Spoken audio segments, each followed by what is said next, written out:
In this video, you'll learn how to create an eBay business account.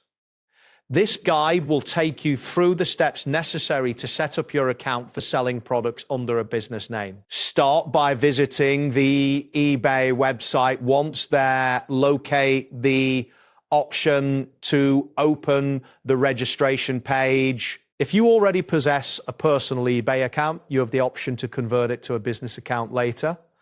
On the sign-up page, look specifically for the option labeled Create a Business Account. This option is tailored for sellers who intend to operate a business on the platform, enabling you to list products under a company name. Next, you will need to enter your business information in the provided fields.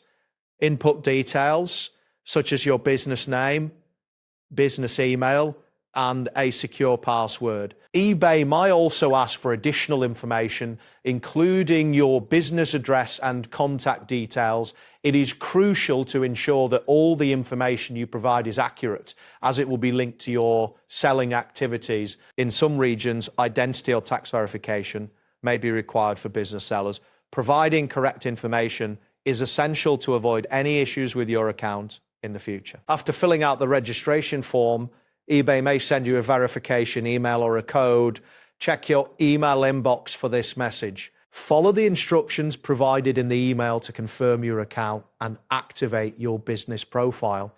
This step is vital as it officially registers your business on eBay. Once verified, you will gain access to the seller dashboard where you can start listing your products. Upon activation, you will discover that business accounts provide additional tools designed to help you manage your inventory and sales effectively. Take the time to explore these tools as they can enhance your selling experience. You will also have the ability to customize your store settings and policies to align with your business needs. This preparation is essential for a smooth selling process on the platform. That wraps up today's guide. Thanks for watching, and catch you in the next tutorial.